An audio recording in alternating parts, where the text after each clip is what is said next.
ఈరోజు ఉన్న ప్రత్యేకత ఏంటి చెప్పండి నాన్న. మా సియోనికి తెలుసు, చెప్పు నాన్న. ఇది మా బాబు నాన్న. మీరు సియోన్ అంటే మా బాబు, గుర్తుపెట్టుకోండి. అక్కడ ఉన్న తెల్ల చొక్కా మేము మా కూతురు, చిన్న కూతురు. ఆ వెనక కూర్చున్నామేమో పెద్ద కూతురు. ఓకేనా? మీ అందరికి తెలియాలి. అలే చెప్పండి ఒకసారి. ఈ ఈ ఆకుపచ్చంలో కూర్చున్నామేమో మా పాస్టర్ అమ్మ, మా భార్య. ఓకేనా?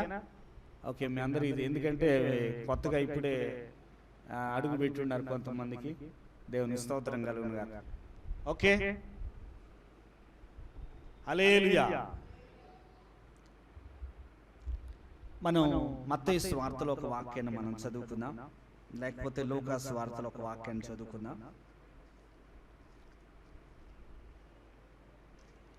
లూకా సువార్త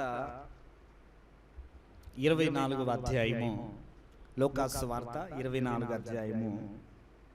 అందరం బైబిల్లో చాలా ప్రశాంతంగా విన్నాం. ప్రశాంతంగా నేను ఒక ఎగ్జామ్ లాగా మళ్ళీ అడుగుతా, ఈ రోజు ఏం జరిగింది అని. మళ్ళీ నేను వచ్చే వారం అడుగుతా. ఒక ఎగ్జామ్ లాగా మీరు పాస్ అవ్వాలన్నమాట ఈ వాక్యం విషయంలో. 24వ అధ్యాయము 5వ వచనాన్ని మనం చదువుదాం. 24 లూకా సువార్త 24:5 చదువు.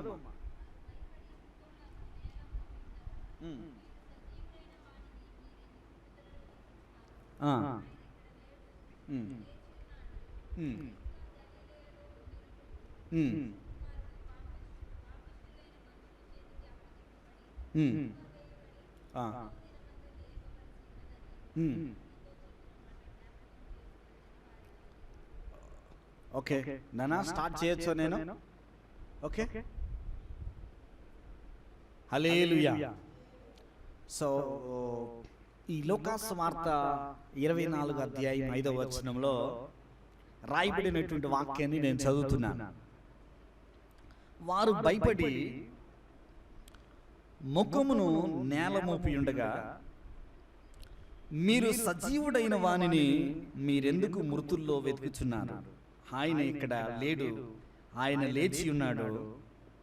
ఆయన ఇక గలిలయలో ఉన్నప్పుడు అన్నటువంటి మాట మనం చూస్తున్నాం. ఆయన ఇక్కడ లేడు, లేచి ఉన్నాడు. ఇక్కడ యేసు ప్రభువు సజీవుడుగా లేపబడినటువంటి ఒక సందర్భాన్ని ఇక్కడ మనం గుర్తు చేసుకుంటున్నాం. యేసు ప్రభు సమాధిలో నుంచి లేచినటువంటి సందర్భాన్ని.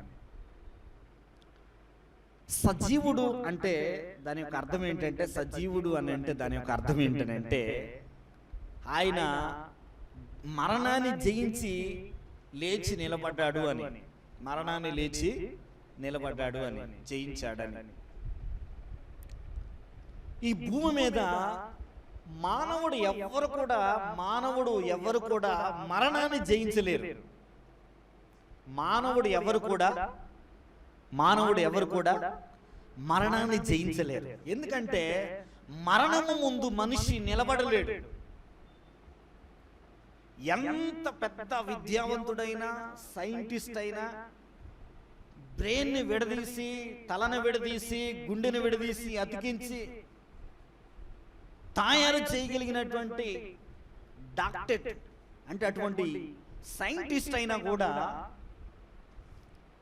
ఏ మనిషి ఈ కాల చరిత్రలో నేను సజీవుడను, నేను మరణాన్ని జయించాను అన్నటువంటి మానవుడిని మనం ఎవరిని చూడలేం.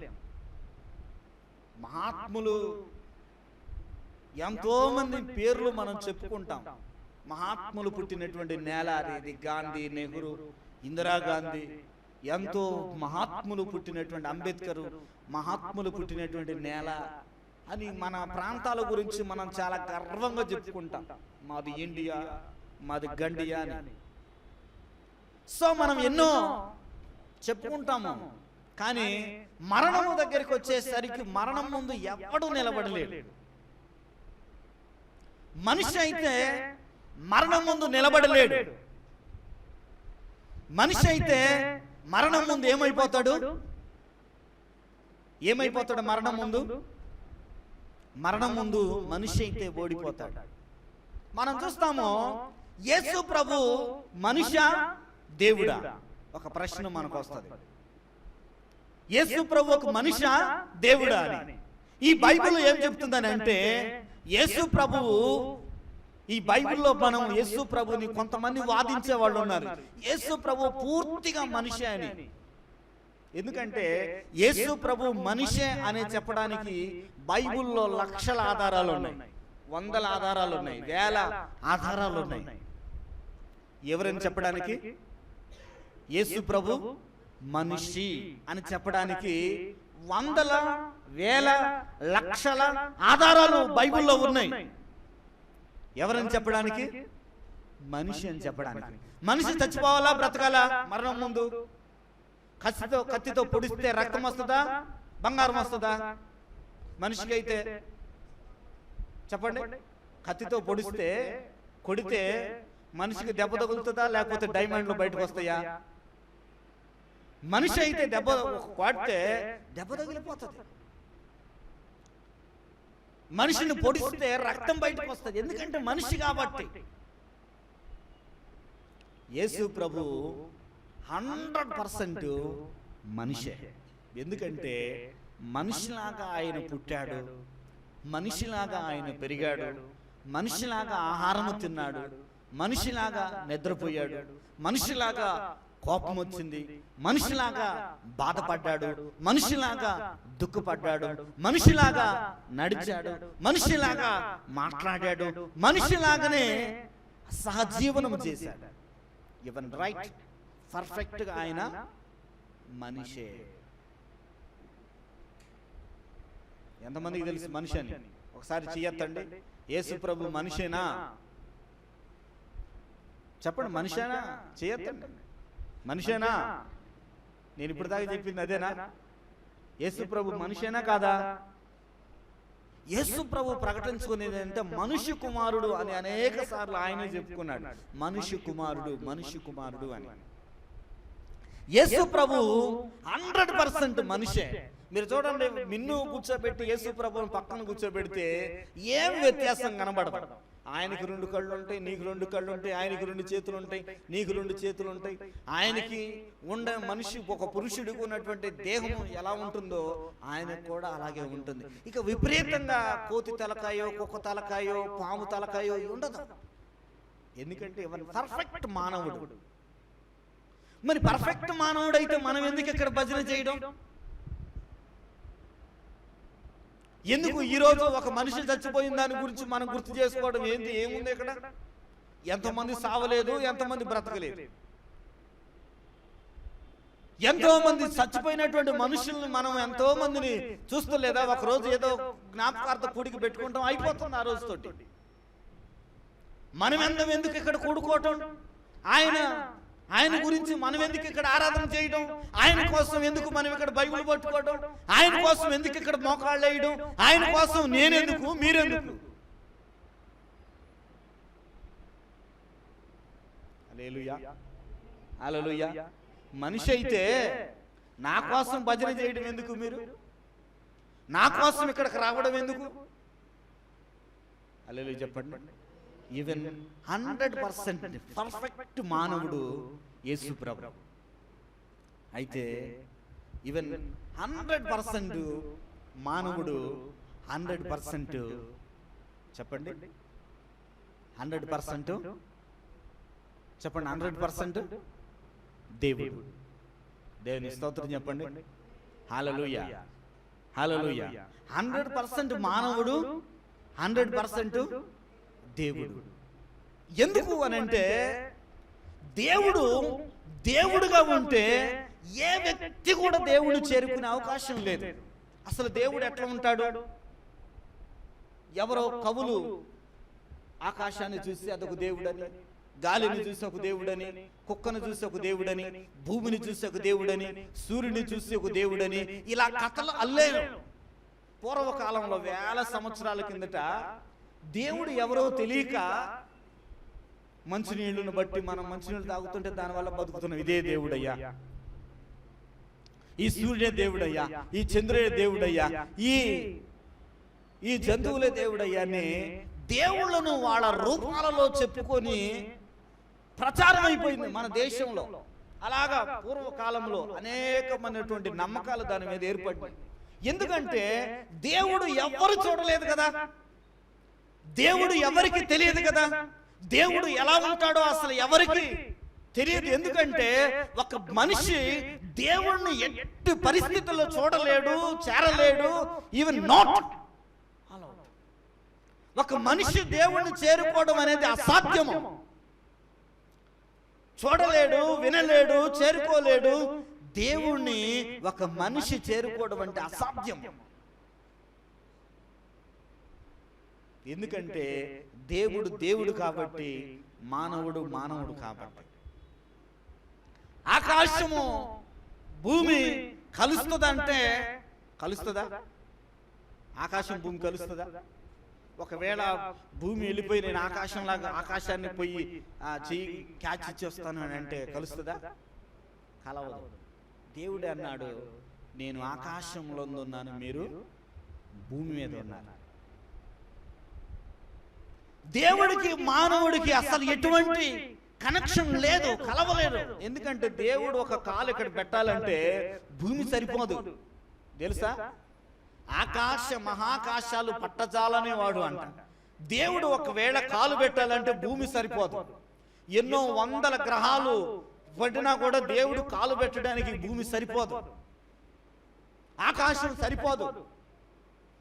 దేవుడికి ఈ భూమండలం సరిపోదు, నక్షత్ర మండలం సరిపోదు, సూర్య కుటుంబం సరిపోదు, ఏ కుటుంబం సరిపోదు. ఎందుకంటే దేవుడు అత్యున్నతుడు కనబట్టి దేవుడికి ఈ ఆకాశము పట్టదు, ఈ భూమి పట్టదు. ఎందుకంటే దేవుణ్ణి పట్టజాలనేటువంటివి ఇవన్నీ తట్టుకోలేవు.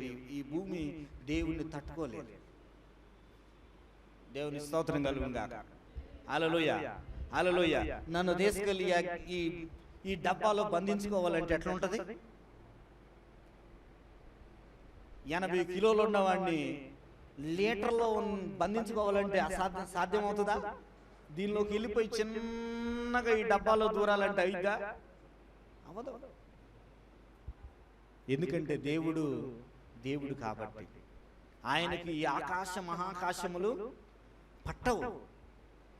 ఒకవేళ దేవుణ్ణి ఎవరైనా చూడాలంటే ఈ కళ్ళకు దేవుణ్ణి చూసే శక్తి లేదు. 3 కిలోమీటర్లు 4 కిలోమీటర్లు మనం చూడగలం.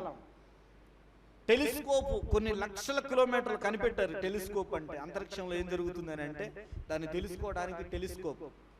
దానిలో ఇంకా అంబుల్ టెలిస్కోప్ అని ఇంకొకటి తయారు చేశారు. అది ఇంకా పవర్ఫుల్ అనమాట.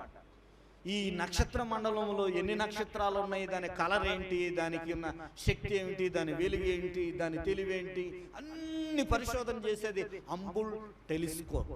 దాన్ని కనిపెట్టారు సైంటిస్టులు. దానికి కూడా దేవుడు కనబడడు. ఎందుకంటే దేవుడు చూసే కనులు మనిషికి సరిపోవు.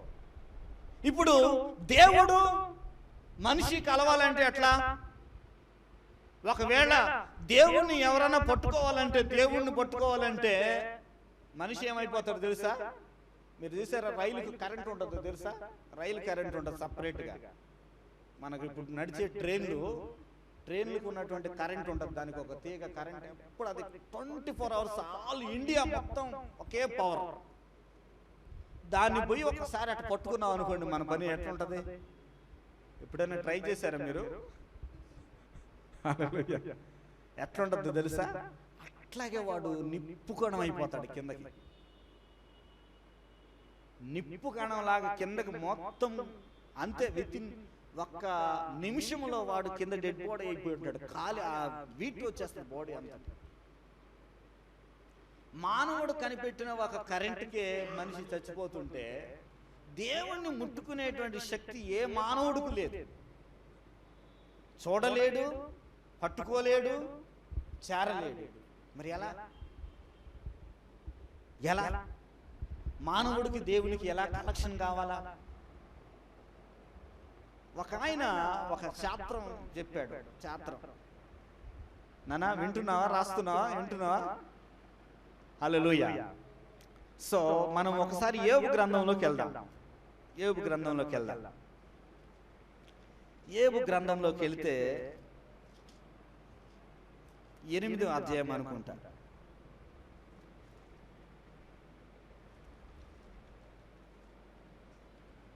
యోబు గ్రంథము 8వ అధ్యాయంలోకి వెళ్తే ఒక్కసారి మనము ఇక్కడ చూద్దాం.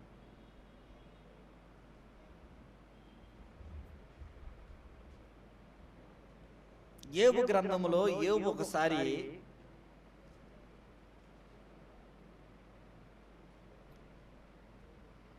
హల్లెలూయా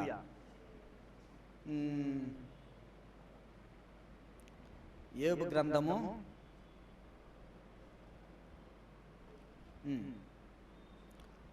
8వ అధ్యాయము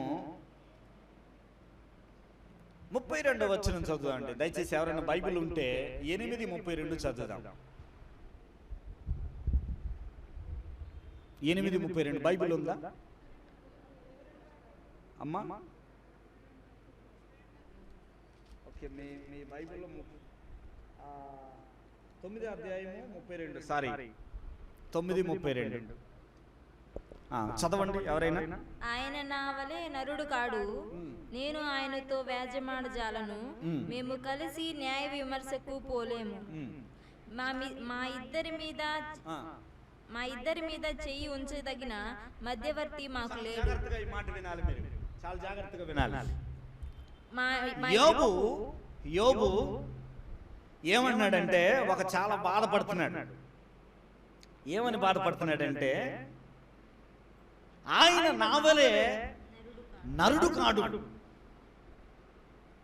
ఏం దేవుని దగ్గరికి వెళ్ళి, ఏంటి నాకు ఎంత చేసావు, ఎంత నష్టం చేసావు, ఎంత బాధ చేసావు, నన్ను ఎంత బాధ పెట్టావు, ఎందుకు నన్ను పుట్టించావు అని చెప్పడానికి, వాదించడానికి దేవుడేమో నరుడు కాదు. ఆయనతో వ్యాజ్యం ఆడడానికి, చెప్పండి ఏమన్నాడు, ఆయనతో వ్యాజ్యం ఆడడానికి, లాయర్ తోటి జడ్జి వాదించినట్టుగా వాదించడానికి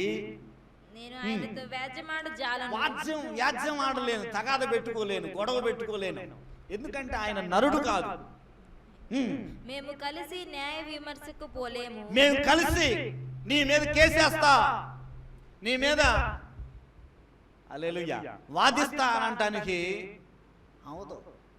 దేవుడి మీద కేసేసి గెలవడానికి అవదు. మరి ఏం చేయాలా చెప్పండి, ఏం చేయాలయ్యా? కంప్లీట్ చేయమ్మా.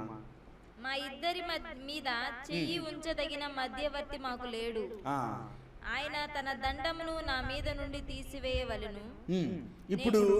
ఇప్పుడు ఈయన బాధ ఏంటంటే, దేవుడితో వ్యాజ్యమాడటానికి, దేవునితో వాదించడానికి ఆయన నరుడు కాదు. దేవుణ్ణి నన్ను కలిపేటువంటి ఒక మధ్యవర్తి ఉంటే బాగుండు అని ఈయన ఆలోచిస్తున్నాడు. ఇట్లా ఉంటే బాగుండయా. దేవుని స్తోత్రం కలుగును గాక. ఎవరు కావాలంట? దేవుడి మీద, మనిషి మీద చెయ్యి వేయగలిగిన వాడు కావాలంట. చెయ్యి వేయగలిగిన వాడు ఎవరు కావాలంట?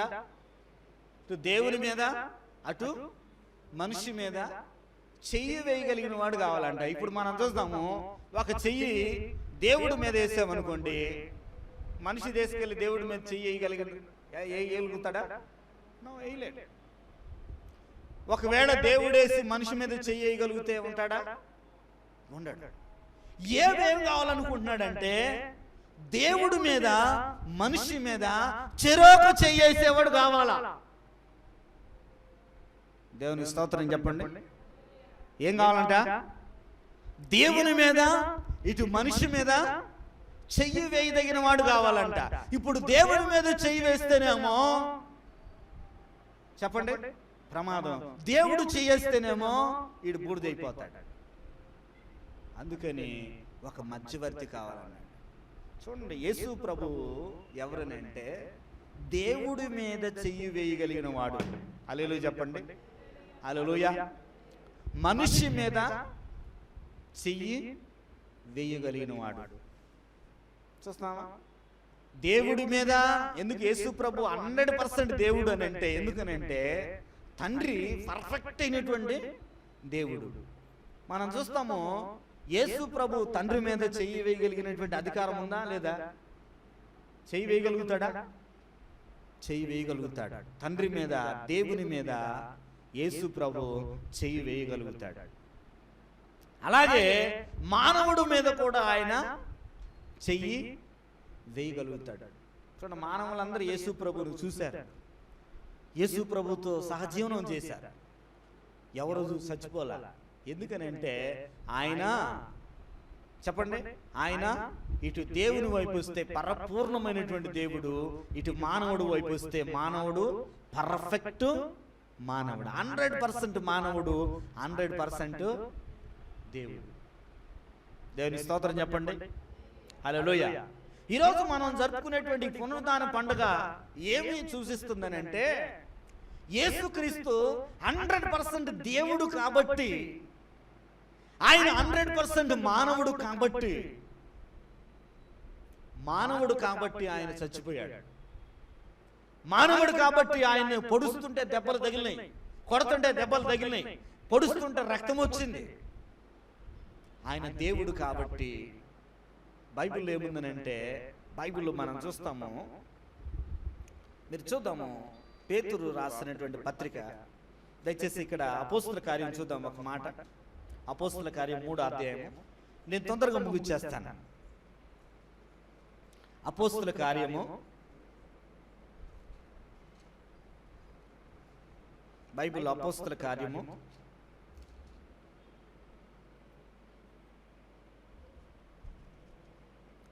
3వ అధ్యాయం. అపోస్తుల కార్యం 3వ అధ్యాయం.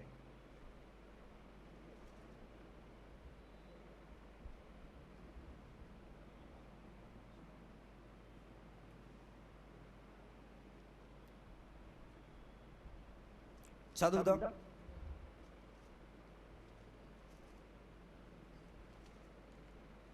మరణము ఆయన బంధించుట అసాధ్యము. మరణము ఆయనను బంధించుట అసాధ్యము. ఎక్కడుంది వాక్యం?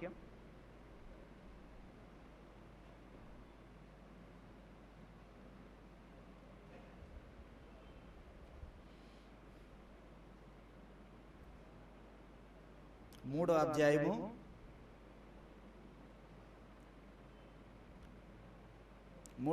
15వ వచనం చూద్దాం. మీరు జీవాధిపతిని చంపితిరి గాని దేవుడు ఆయన మృతుల్లో నుండి లేపినందుకు మేము సాక్షులము. ఆయన నామముందు విశ్వాసముంచి ఆయన నామమునే మీరు చూచి ఎరిగియున్న వీనిని బలపరచెను. ఆయన వలన కలిగిన విశ్వాసమే మీ అందరి ఎదుట వీనిని ఈ పూర్ణ స్వస్థత కలుగజేసెను. సహోదరులారా, మీరును మీ అధికారులను తెలియక చేసిరని నాకు తెలియను. అయితే ఇక్కడ ఆయనను మరణము బంధించుట అసాధ్యము అనే మాట కనిపిస్తుందమ్మా. ఆయనను మరణం బంధించుట అసాధ్యము. ఓకే, హల్లెలూయా. సో ఇది వేరే అపోస్తల కార్యం వేరే చోట ఉంది వాక్యము. ఇక్కడ మనం చూస్తాము, దేవుడు అనే దానికి ఈ భూమి మీద ఉన్నటువంటి వాళ్ళందరూ కూడా చరిత్రలో, కాలగర్భంలో కలిసిపోయినటువంటి వాళ్ళు అనమాట. కాలగర్భంలో కలిసిపోయిన వాళ్ళు. ఎందుకనంటే మనం చూసుకున్నటువంటి చరిత్రలో అందరూ ఎంతమంది పేర్లు చెప్పుకున్నా కూడా వాళ్ళందరూ కూడా కాలగర్భంలో కలిసిపోయినటువంటి వారు. ఎందుకంటే వాళ్ళు పర్ఫెక్ట్గా మానవులే అనమాట. పర్ఫెక్ట్గా మానవులే. హల్లెలూయా, హల్లెలూయా. దేవుడు అనేటువంటి దేవుడు అని నిరూపించేది ఎవరో తెలుసా? దేవుణ్ణి నిరూపించేది ఎవరో తెలుసా? దేవుడికి టెస్ట్ ఏంటో తెలుసా? దేవుడు అనే దానికి టెస్ట్ ఏంటో తెలుసా? హల్లెలూయా. ఏంటి దేవుడు అనే టెస్ట్ ఏంటో తెలుసా? దేవుడు అని టెస్ట్ చేయాలంటే దేవుడు మరణించడు. ఆమేన్ చెప్పండి. హల్లెలూయా. దేవుడు ఏముడు తెలుసా? దేవుడు మరణం ముందు ఓడిపోడు. ఇప్పుడు మనం చూస్తే బ్లడ్ టెస్ట్లో ఎటువంటి ఆ రోగాలు బయటపడతాయో, మరణము వచ్చి దేవుడి దగ్గర నిలబడితే మరణము కూడా దేవుడి ముందు ఓడిపోతుంది. ఎవరి ముందు ఓడిపోతుందంటే కేవలము మరణము దేవుడు ముందు మాత్రమే ఓడిపోద్ది అన్నమాట. ఇప్పుడు మరణ టెస్ట్లో మరణం చెప్తుంది ఈయన ముందు నేను గెలవలేను అని. హల్లెలూయా, హల్లెలూయా. మరణం చెప్తుంది, ఏమంటుందో తెలుసా? నేను ఈయన ముందు ఓడిపోతున్నాను అని. ఎందుకనంటే మరణమే దేవుడా మనుష్యాన్ని డిసైడ్ చేస్తుంది. దేవుని స్తోత్రం కలుగును గాక. హల్లెలూయా, హల్లెలూయా. ఎవరైనా దేవుడు అని అంటే మనం చూస్తాం, పుట్టపర్తి సాయిబాబా అని ఉన్నాడు, సత్య సమాధిలో కూర్చున్నాడు. బ్రతికున్నప్పుడు దేవుడు అనేటువంటి ప్రచారం చేసుకున్నాడు. మనం అందరం కళ్ళతో చూసాం. ఇప్పుడు చూస్తే కాలగర్భంలో కలిసిపోయాడు. కానీ దేవుడు ముందు, దేవుడు అనే టెస్ట్ ఏంటో తెలుసా? నేను చంపేస్తాను, నువ్వు మళ్ళీ తిరిగి బతుకుతావా అనే ఒక ప్రశ్న ఇవ్వాలి మనం. హల్లెలూయా. దేవుడు అని ఎవరైనా చెప్తే దానికి టెస్ట్ ఏంటో తెలుసా? నేను చంపుతాను, మళ్ళీ తిరిగి నువ్వు బ్రతుకుతావా? ఎందుకనంటే ఇక్కడ మనం చూస్తున్నటువంటిది ఏంటంటే, దేవుడు కాబట్టి, మనిషి కాబట్టి ఆయన చనిపోయాడు, దేవుడు కాబట్టి ఆయన తిరిగి లేచాడు. దేవుని స్తోత్రం కలుగును గాక. నిన్న నేను గుడ్ ఫ్రైడే రోజు సగం వాక్యం చెప్పి సగం క్లోజ్ చేశాను. ఎందుకు యేసుక్రీస్తు మరణము తిరిగి లేచాడు అని అంటే, ఈయనలో ఉన్నటువంటి మనకు ఉన్న ఒక గొప్ప బ్లెస్సింగ్స్ ఏంటంటే, యేసుక్రీస్తు మరణము గెలిచి లేచాడు కాబట్టి యేసుక్రీస్తునందు విశ్వసించిన ప్రతి ఒక్కడు కూడా మరణాన్ని గెలిచి లేస్తాడనమాట. ఆమేన్ చెప్పండి. హల్లెలూయా, హల్లెలూయా. ఈ భూమి మీద ఉన్నటువంటి బలమైన విశ్వాసం ఏంటంటే, ఎందుకు మనం ఇక్కడ పునరుత్థాన పండుగ ఎందుకు చేసుకుంటామని అంటే, యేసుక్రీస్తు తిరిగి చనిపోయి తిరిగి లేచాడు. క్రైస్తవుని యొక్క బలమైనటువంటి నిరీక్షణ ఏంటంటే, యేసుక్రీస్తు తిరిగి లేచాడు కాబట్టి యేసుక్రీస్తునందు విశ్వసించిన మనము కూడా యేసుక్రీస్తు ఒక రోజున మేఘమండలం మీదకి వచ్చినప్పుడు మనము తిరిగి లేపబడతాం, తిరిగి లేస్తాం. ఎందుకంటే అది కేవలము ఒక యేసుక్రీస్తునందు విశ్వాసం ఉంచిన వాడికి మాత్రమే ఉన్న అవకాశం అన్నమాట. రియల్, సంపూర్ణమైనటువంటి, నిజమైనటువంటి దేవుడు అనడానికి మరణమును జయించినటువంటి వాడే నిజమైనటువంటి దేవుడు. హల్లెలూయా, హల్లెలూయా. సో ఇప్పుడు మనం చూస్తున్నాం, ఎందుకు యేసు ప్రభు చనిపోయి తిరిగి లేచాడు అని అంటే, యేసుక్రీస్తునందు విశ్వాసం ఉంచిన మన అందరినీ ఒక రోజున మనము తిరిగి, యేసుక్రీస్తు ప్రథమ ఫలంగా తిరిగి లేచాడంట. మనము కూడా ఆయన విశ్వాసం ఉంచినటువంటి మనము కూడా ఒక రోజున సమాధిలో ఒకవేళ చనిపోయినా, ఒకవేళ మనం బ్రతికున్న మేఘమండలం మీద నుంచి ఒక రోజున మనం తిరిగి లేస్తాము. ఇదే మనకు ఉన్నటువంటి బలమైన పునాది. క్రైస్తవ్యం అంటే ఉన్నటువంటి విశ్వాసం యొక్క పునాది ఏంటంటే, యేసుక్రీస్తు మరణాన్ని గెలిచి లేచాడు, నేను కూడా ఆయన విశ్వాసం ఉంచాను, ఒకరోజు నేను కూడా ఆయనతో పాటు తిరిగి లేస్తాను. ఆయన రెండోసారి వస్తాడు, తీసుకుని వెళ్తాడు, ఆయనతో పాటు నేను యుగయుగాలు ఉంటాను. ఆయన మరణము ఒక విత్తనం లాగా మన కోసం వేశాడు. ఆయన మరణమును గెలవకపోతే మనము కూడా తిరిగి లేవము. హల్లెలూయా, హల్లెలూయా. ఆయన మరణమును గెలిచి లేచాడు కాబట్టి యేసుక్రీస్తునందు విశ్వాసం ఉంచిన మనం అందరము కూడా ఒక రోజున మరణాన్ని గెలిచి లేవబోతున్నాము. ఆమేన్. అటువంటి నిరీక్షణ ఈ భూమి మీద ఎవరికి లేదు. ఎవరికి ఉంది చెప్పండి? ఎవరికి ఉంది చెప్పండి? ఒక క్రైస్తవుడికి మాత్రమే, యేసునందు విశ్వాసం ఉంచిన వాడికి మాత్రమే నేను మరలా తిరిగి ఈ భూమి మీద లేస్తాను, నేను ఈ భూమి మీద యేసుతో కలిసి 1000 సంవత్సరాలు ఈ భూమి మీద నేను పరిపాలన చేస్తాను. తెలుసా? యేసుక్రీస్తుతో కలిసి ఇదే జమ్మిగడ్డలో, ఇదే కాప్రాలో మనం ఒక కార్పొరేటర్ అయిపోవచ్చు, ఒక ఎమ్మెల్యే అయిపోవచ్చు. 1000 సంవత్సరాల పాలన జరుగుతుంది ఒకరోజు. యేసుక్రీస్తు రెండోసారి వచ్చినప్పుడు ఈ భూమి మీద, ఇదే భూమి మీద 1000 సంవత్సరాలు ఆయన యెరూషలేములో సింహాసనం మీద కూర్చొని ఈ భూమి అంతా కూడా 1000 సంవత్సరాలు పరిపాలించబోతున్నాడు. ఎవరు ఏలుతారు? ఎవరు ఏలుతారు? ఎవరు వెలుగుతారో తెలుసా? యేసుక్రీస్తునందు విశ్వాసం ఉంచిన వాడు తిరిగి లేచి వాడు ఈ భూమి మీద 1000 సంవత్సరాల పరిపాలన చేస్తాడు. అందుకే దాన్ని 1000 ఏండ్ల పరిపాలన అంటారు. Not believe. మన విశ్వాసం ఏదో కూర్చొని చప్పట్లు 2 చప్పట్లు కొట్టుకొని ఒక ఉజ్జీవంగా ఓ హై హై హుయ్ అని అనుకునేటువంటిది కాదు. హల్లెలూయా. మన విశ్వాసము చాలా బలమైనది. ఎందుకు మనం సువార్త ప్రకటిస్తున్నాము అంటే, విశ్వసించకపోతే నువ్వు రక్షించబడలేవు. రక్షించబడకపోతే నువ్వు తిరిగి లేవలేవు. తిరిగి లేవకపోతే ఈ భూమి మీద పాలించలేవు. ఈ భూమి మీద పాలించకపోతే యుగ యుగాలు దేవునితో పాటు నువ్వు ఉండలేవు. ఎంత మిస్సింగ్ తెలుసా? దేవునితో పాటు సింహాసనం మీద మనం కూర్చొని యుగ యుగాలు ఉండబోతున్నాం. దేవునితో కూర్చొని యుగ యుగాలు ఆయన సింహాసనం మీద కూర్చొని దేవునితో పాటు 1000 సంవత్సరాలు కాదు భూమి మీద, ఈ తర్వాత ఆయనతో పాటు సింహాసనం మీద కూర్చొని యుగ యుగాలు మనం జీవించబోతున్నాం. యుగ యుగాలు. దేవదూతలు వచ్చి నీకు కూడా అని నీకు కూడా గాలి వదులుతాయి. టీ అనగానే టీ తెచ్చేస్తాయి, కాఫీ అనగానే కాఫీ తెచ్చేస్తాయి, బిర్యానీ అనగానే బిర్యానీ తెచ్చేస్తాయి. జోక్ కాదు ఇది. దేవుని స్తోత్రం కలుగును గాక. అటువంటి రోజు ఒక రోజు నీ కొరకు ఉంది నిత్యములో. నువ్వు యేసుక్రీస్తుతో ఉన్న జీవితం, మనకున్న జీవితం నిత్య జీవితం. హల్లెలూయా, హల్లెలూయా. దానికి ఫౌండేషన్ ఏంటంటే ఆయన తిరిగి మరణాన్ని తిరిగి లేవడం. ఆ తిరిగి లేచిన దాని మీద నీవేమవుతున్నావనంటే నీ ఫౌండేషన్ వేసుకుంటున్నావు. నీ జీవితం, విశ్వాసం యొక్క జీవితం యొక్క ఫౌండేషన్ ఏంటంటే యేసుక్రీస్తు యొక్క మరణం మీద, ఆయన పునరుద్ధానం మీద నీ విశ్వాస జీవితం ప్రారంభమవుతుంది. నీ విశ్వాస జీవితం ఎక్కడ ప్రారంభమవుతుందంటే యేసుక్రీస్తు లోకానికి వచ్చాడు, ఆయన మరణించాడు, తిరిగి లేచాడు అని విశ్వసిస్తే నువ్వు రక్షించబడతావు. రక్షించబడినటువంటి నీకు పాప క్షమాపణ కలుగుతుంది. పాప క్షమాపణ కలిగిన నీవు ఒక రోజున చనిపోతే నిన్ను ఆయన మేఘమండలం మీద తీసుకుని వెళతాడు.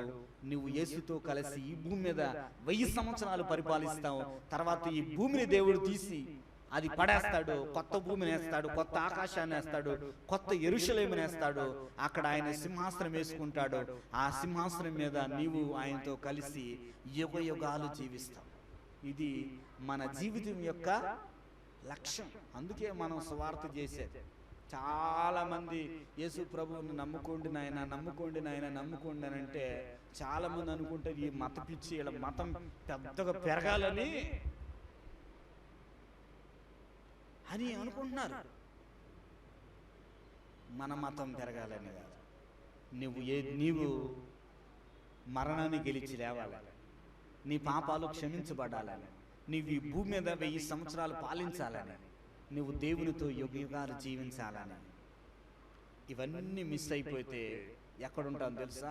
మన ఆత్మ నిత్య నరకములో యుగ యుగాలు కాలిపోయే స్థానంలో ఉంటుంది. అందుకే ఆయన వచ్చి ఒక ఫౌండేషన్ వేశాడు. ఏంటో తెలుసా? ఆయన ఫౌండేషన్ ఆయన మరణించాడు. ఆ ఫౌండేషన్, ఆ మరణములో నుంచి వచ్చిన, ఆయన మరణములో నుంచి వచ్చిన రక్తము మనకు పాప క్షమాపణ ఇస్తుంది. ఆయన తిరిగి సమాధి చేయబడి లేచాడు కాబట్టి నీవు కూడా లేస్తావు ఒకరోజు. నీకు ఫౌండేషన్ అది. నువ్వు చనిపోయి తిరిగి లేవడానికి ఫౌండేషన్ ఏంటంటే యేసుక్రీస్తు తిరిగి లేచాడు, నువ్వు కూడా లేస్తావు. మీరు క్రీస్తు యేసుతో కూడా లేపబడిన వారు అయితే హల్లెలూయా.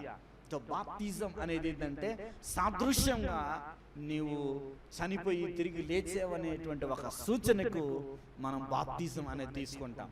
అది చనిపోయాము తిరిగి లేచాము అనే దానికి సాదృశ్యంగా. సో అందుకని ఆయన పునరుద్ధానము ఎందుకనంటే, చెప్పండి ఎవరికి ఎందుకు ఆయన పునరుద్ధానం అని అంటే, ఆ పునరుద్ధానము నీకు కలగాలని. పౌలు చివరిగా ఒక మాట చెప్తాను, నేను చదివి క్లోజ్ చేస్తాను. ప్రభు బలలో మనం పాలు పొందాం ఈరోజు. చూద్దాము ఒక్క మాట. ఫిలిప్పీయులకు రాసిన పత్రిక 3వ అధ్యాయము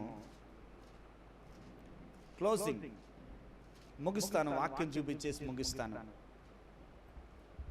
ఫిలిప్పీయులకు రాసిన పత్రిక 3వ అధ్యాయము చదువుదాం. 10వ వచనం చదువుదాం.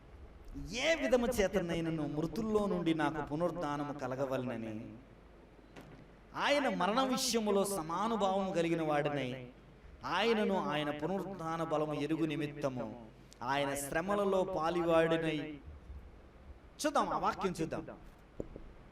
ఏ విధము చేతనైన మృతుల్లో నుండి నాకు పునరుద్ధానము కలగవలనని ఆయన మరణములో, ఆయన మరణ విషయంలో సమానుభావము కలిగిన వాడునై నేను కూడా పునరుద్ధానుడవ్వాలని, ఆయన మరణ విషయంలో నేను కూడా సమానుభావం కలిగిన వాడినై ఉండాలని, ఆయన పునరుద్ధాన బలము ఎరుగు నిమిత్తము ఇక్కడ ఏమేమి డిగ్రీలు ఉన్నాయో వాటన్నిటిని తీసి అవతల పడేస్తున్నాను, పెంటతో సమానంగా ఎంచుకుంటున్నాను అన్నాడు. హల్లెలూయా.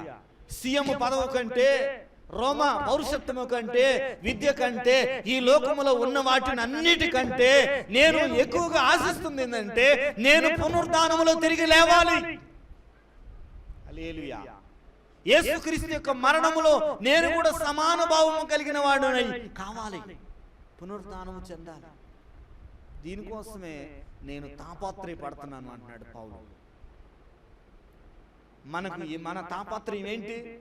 ఇక్కడికి ఎందుకు వస్తున్నాం, ఎందుకు వారం వారం ఎందుకు ఉంటున్నామంటే యేసుక్రీస్తు యొక్క మరణానుభవంలో నేను కూడా పాలు పొంది నేను కూడా తిరిగి లేవాలి, నేను కూడా పునరుద్ధానము చెందాలి. హల్లెలూయా. నేను కూడా పునరుద్ధానం చెందాలి, నువ్వు కూడా పునరుద్ధానం చెందాలి. ఇదే మనకు కలిగే గొప్ప ప్రయోజనం. ఈ పునరుద్ధానుడుగా పాస్ అయితే IAS పాస్ అయినట్టే. దేవుని స్తోత్రం కలుగును గాక. హల్లెలూయా. జిల్లాను పాలించినట్లుగా మనం యుగయుగాలు పాలించబోతున్నాం. దేవుని స్తోత్రం కలుగును గాక. దేవుడి మాటలు దీవించును గాక. క్లోజ్. ఒకసారి కళ్ళు మూసుకుందాం, చిన్న ప్రార్థన చేసుకుందాం.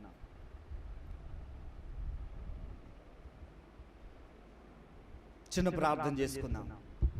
ఏ విధము చేతనైనా మృతుల్లో నుండి నీకు పునరుద్ధాన బలం కలగాలని, శ్రేష్టమైన పునరుద్ధానం నాకు కూడా కలగాలని, మృతుల పునరుద్ధానము కలగాలని ఆయన ఒక ఫౌండేషన్ వేశాడు. ఆయన తిరిగి లేచింది ఎందుకో తెలుసా? మానవుడు కొరకు ఆయన లేచాడు. ఈ శరీరములో ఆయన మరణించి తిరిగి లేచింది ఎందుకనంటే నీవు తిరిగి లేవడానికి ఆయన వేసిన ఫౌండేషన్. ఆయన ప్రథమ ఫలముగా మృతుల్లో నుండి లేచాడు. నీ కోసం నీవు మృతి చెందినప్పుడు తిరిగి లేవాలి. తిరిగి లేవకుండా నీ ఆత్మ నరకానికి వెళ్ళకూడదు, నువ్వు తిరిగి లేవాలి. అందుకే ఆయన పెట్టుబడిగా తన ప్రాణాన్ని పెట్టాడు, మరణాన్ని జయించాడు. ఆయన మరణం తిరిగి లేచాడు కాబట్టి ఆయన యందు విశ్వసించిన నీవు కూడా తిరిగి లేస్తావు. ఈ భాగ్యం నాకు కలగాలి అని పౌలు తన ప్రగాఢ వాంఛను ఈ ఫిలిప్పీ సంఘానికి చెప్తున్నాడు. ఈ బలం నాకు కలగాలి, ఈ పునరుద్ధాన బలం నాకు కలగాలి. నాకున్న డిగ్రీలని వాటిని పెంటతో ఎంచుకుంటున్నాను, నాకు ఈ పునరుద్ధాన బలం కలగాలి, ఈ పునరుద్ధాన భాగ్యం కలగాలి. ఎస్, ఆయన యేసుక్రీస్తు ఒక రోజున ఈ మేఘమండలం మీదకి రాబోతున్నాడు, కడబోర ఊదబోతున్నాడు. అప్పుడు మృతులైనటువంటి వారు అందరూ కూడా ఆయన కడబోర వినినటువంటి వారు, ఆయన విశ్వాసం ఉంచినటువంటి వారు తిరిగి లేస్తారు. ఈ భూమి మీద 1000 సంవత్సరాలు పాలిస్తారు. 1000 సంవత్సరాలు ఈ భూమి మీద ఏలుబడి చేస్తారు యేసుతో కలిసి. ఆ తర్వాత దేవుడు ఈ భూమిని తీసేసి కొత్త భూమిని, కొత్త ఆకాశాన్ని, కొత్త యెరూషలేము వేసినప్పుడు ఆయన సింహాసనం స్థాపిస్తాడు. ఆ సింహాసనములో ఆయనతో కలిసి మనం యుగయుగాలు జీవించబోతున్నాం. మనకిచ్చిన ఎంత ఆధిక్యత, ఒక మనిషికి దేవుడిచ్చిన ఎంత ఆధిక్యత. కేవలం నీ క్షణికమైన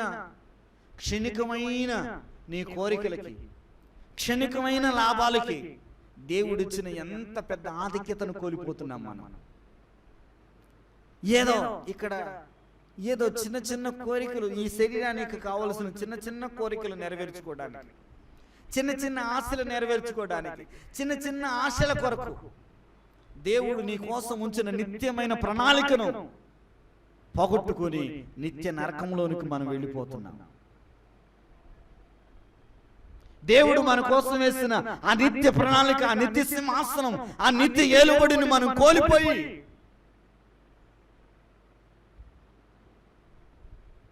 నిత్య నరకంలోనికి వెళ్ళిపోతుంది మన ఆత్మ. అందుకనే ఆయన ఫౌండేషన్ వేశాడు, ఆయన మరణించి తిరిగి లేచాడు.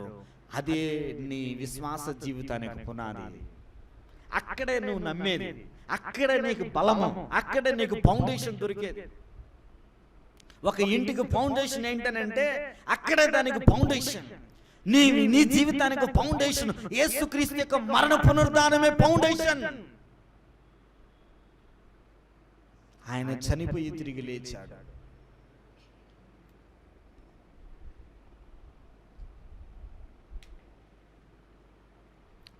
దయగల తండ్రి, పరిశుద్ధుడు విన ప్రభువానికి వందనాలు చెల్లిస్తున్నాను ఆయన.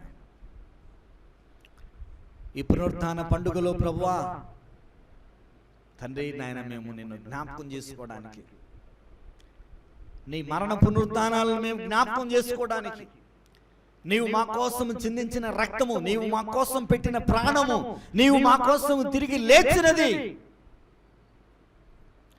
అది నీ కోసం కాదు ప్రభువా, అది మనుషులైన మా కోసం. మరణము గెలిచి తిరిగి లేచింది మా కోసమే. మరణం ముందు చనిపోయిన దేహం మా కోసమే. అందుకే నీవు సంపూర్ణ మానవుడుగా, సంపూర్ణ దేవుడుగా ఈ భూమి మీదకు వచ్చావు ప్రభువా. సంపూర్ణ మానవుడుగా ఈ భూమి మీద మానవుడి మీద చేయి ఉంచావు. సంపూర్ణ దేవుడుగా తండ్రి మీద చేయి ఉంచావు. మానవుడు గనుక చనిపోయావు, దేవుడు గనుక తిరిగి లేచావు.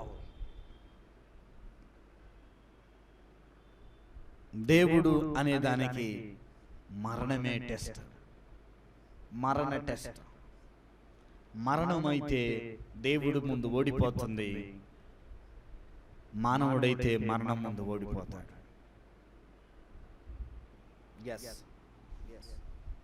ఒక నిమిషం ప్రార్థన పూర్వకంగా 5 నిమిషాల ముగించేస్తాను.